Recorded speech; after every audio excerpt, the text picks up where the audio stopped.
I saw you in the last video. Hey y'all, what's going on? This is probably going to be one of my most delirious videos yet. It is like 5 minutes to 4 a.m. and you know why we're all here. I got dressed in my Sunday's best to discuss episode 6 of Moon Knight. It is the finale. That is it. There's no more. Bury it up, lock it up, put it in the Disney vault because no one wants to see any more of Oscar Isaac. Said no one ever. You can see I'm already off to a fantastic start. The brain is awake, the eyes are not having a good time, but I just wanted to get this video out and talk about this before everyone else did, before anybody else on the internet did. And my, what an action-packed episode this was, and I have a lot of notes. This is a big one, and I wanted to start with something that was interesting to me was this dynamic that they had playing out in the last episode and a half, or all of last episode and then a little bit of episode 4, which was what is going on. We spent all of episode 5, those 10 minutes in episode 4, going between these 3 basic scenarios, right? I kind of said it before. You've got the boat afterlife thing going on. You've got the doctor scene going on where Mark, Steve, and Jake are in the institution. And then you've got the reality where Mark and Steven are Moon Knight and, everything that we thought was real is real. So we were kind of left on this head scratcher like, okay, which one of these scenarios or which of these scenarios is real? And we kind of find out that, well, it's pretty much what everyone thought it was, right? The afterlife scenario was real. Mark did pretty much die. He was Moon Knight. There's no questions about it. It's pretty obvious. And if it's not, then maybe I was way too sleepy. But yeah, we come to find out that, the imposter was the institution scene, the doctor scene, the asylum scene, whatever you want to call it. And it was just kind of being imagined by what I call the Mark trio. It leaves me wondering though, because at the end we see that, and this is kind of, we're going to be going by themes. I'm not just going to be recapping that episode minute by minute, but in the end we see that Mark and Steven kind of free themselves and they kind of have this dream where they're back at the institution, and then all of a sudden they wake up in real life. So that makes sense to see that the institution was a dream, something they dreamt up, maybe a bit of a defense mechanism in their mind based on all the trauma, but they were also dreaming in the afterlife. That kind of didn't make sense to me, in hindsight, thinking about, okay, you've got 3 concurrent scenes, trying to figure out which one is not the real one. I hate to say it, that kind of felt like a little bit of a waste. Kind of felt like, why did it matter, if they were trying to be twisty with it and mind bendy with it.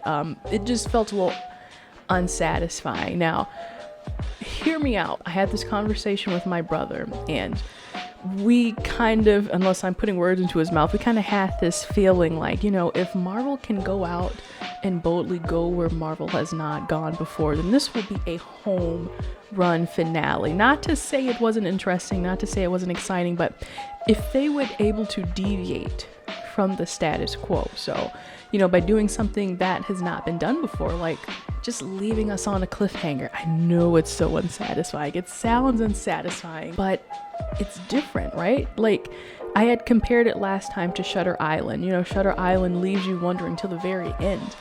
Or like Inception, right? You kind of, Leonardo DiCaprio is great at this, by the way. It leaves you wondering, which scenario was real. There's equal evidence to support, he's the patient, he's the detective, he's still in Inception, or, he's awake, or, something like that. And this one, it just felt like the evidence was obvious, right? It felt like, they kind of cut out that doctor scene. They're like, no, you idiots, we were just fooling, we were just joshing you. So I was like, man, I know it's very status quo and it fits. I mean, it doesn't mess up anything, but I think, to me, it felt like they pulled a punch. It reminded me of WandaVision, where they had this opportunity to kind of boldly, I don't want to say persecute Wanda, but I mean, really like say, hey, she's kind of being a bad guy here. We should do something about that. And then they kind of let her off scot-free. They really pulled that punch. And unless things change in Multiverse of Madness, just for WandaVision as a whole, I think a lot of people were like, wow, that was kind of a disappointing finale. So I don't think this one was as disappointing as WandaVision, but I really would have given them some extra credit had they done that. Now, pacing of this episode also felt a little bit weird, and man, it seemed like after having a really long build up about what's gonna happen, and it just felt like we had like 90 minutes worth of action to get through by the time we had finished with episode 5. And then with this episode, it was like 40-ish minutes plus or minus, the mid-ish credit scene. So I was like, wow, we really just kind of went full steam ahead, right? Like, okay, you've got Arthur freeing Ammit, and she's released, and we get this whole thing about, Arthur thought he was gonna die, and she's like, no, you're gonna be another Avatar. And he's like, oh, he goes on begrudgingly and accepts. And then it was, kind of weird how the plan worked, where, yeah, it was weird the way that, he was like, we're gonna free Ammit and now we can unleash judgment upon the whole world. But really, all that really happens is his little stick, is more powerful, so he can judge people in a bigger radius or something, but also he still needs his foot soldiers to go and measure every single person. So I was like, it doesn't sound as good of a plan, as you made it sound in the beginning. Like, I thought it was gonna be like the Infinity Gauntlet or something, or like Thanos, like as soon as he got Ammit, he was like, let's go, the whole world is gonna be judged. But I guess it just ain't like that. So I'm like, surely at some point this whole scheme would take so long that the Avengers would step in. Like, you don't get that many foot soldiers, right? Like, really, the more you think about it, it's kind of like, okay, maybe this wasn't such a good plan. Another thing that I found kind of weird, maybe interesting, was just seeing, hey, they brought Ammit, they CGI'd her, they made her look real, and I was kind of grappling with it. I was like staring at the CGI crocodile like, wow, this is the state of the MCU. It's just kind of funny, talking crocodile and hippo gods, and I'm like, yeah, okay, sure, to be fair, we've had, like some humanoid aliens, we've had a talking raccoon, we've had a talking tree, in the MCU, and I was like, this feels like some next level stuff. It felt like Star Wars, to have like a non-human being interacting with a human being. So it feels weird, but I guess I'll get used to it. And moving along to the next topic, we also had in that, kind of third act final battle fight, Super Layla. Whoa! You might be surprised, but this is another thing where I'm like, it was exciting to see in the moment. They really have a good way of building up the momentum and being, like whenever you need an 11th hour save, Marvel is like, well, boy, do we have something up our sleeves for you. You need a hippo on a boat stopping a Darude sandstorm? Well, we got you. And so this 11th hour save, was Layla finding out that they needed more avatars in order to stop Ammit, and so she accepted Taweret, it's the hippo, right? So she accepted her as to be the avatar, you know what I'm trying to say. But I guess my critique would be like, oh my gosh, does everyone get a free pass to be a superhero in the MCU? Like on one hand, I'm like, it's really cool. She was like, they had that one scene, she was like, are you an Egyptian superhero? And she's like, yeah. And I was like, oh, that's really cool. Seemed a little forced, MCU being like, hey, did you see what we did there? But I do like that. On the other hand, it's like, wow, it just feels like one of those things where if you have too much of a good thing, it becomes a bad thing. Like, if everyone is super, it's not so super anymore. So this is nothing against Layla's character specifically, because I actually do love her character, but it makes me wonder, like, is there strength in just being normal? She was a very good character and she was very strong, and when you have those vulnerabilities, that's what makes you interesting. When you become Superman and now there's nothing that can stop you or harm you, or it's just kind of like so what's the point? That's kind of how I feel about Black Adam with the Rock movie, because they make it seem like he's pretty much invincible. So I'm like, so where is the intrigue in this? So I don't know. I'm like, is this lazy writing, you know, like to give someone superpowers as an excuse for immunity and a cool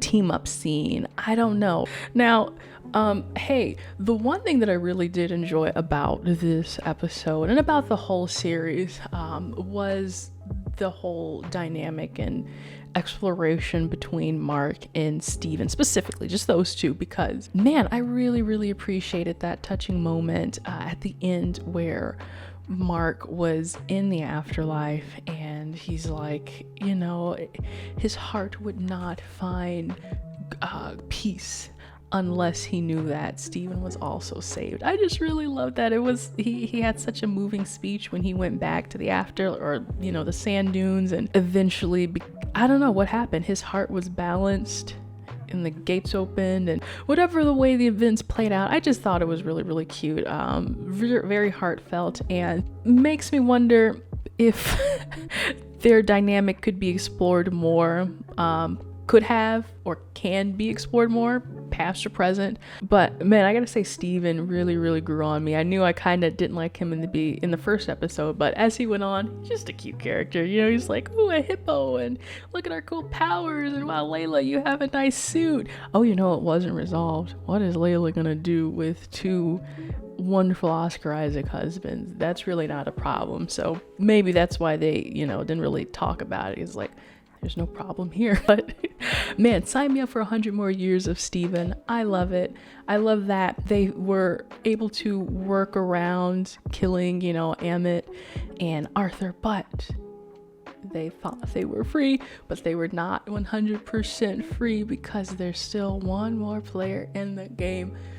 Jake from State Farm, man. It took him 6 episodes to get here, but we finally have the full reveal and saved it for, the post-credits scene. I was expecting, I thought they were just going to leave Jake completely out, and I thought there was going to be, the little title like Moon Knight will return in season 2 or something. They might confirm Moon Knight season 2 in the morning or sometime later, but ultimately, yeah, that was some second season behavior, setting up that end credit scene with Jake. Essentially, it's like, as long as he has Jake, Mark and Steven really aren't free. And we see, really, Jake is like Khonshu's #1 soldier, man. He, whenever it's time for Mark to go beast mode and he kind of doesn't really realize he went beast mode, it was Jake. So, right, Mark and Steven are technically still in servitude, and it really does show that, yeah, Khonshu is pretty manipulative. He's not all, that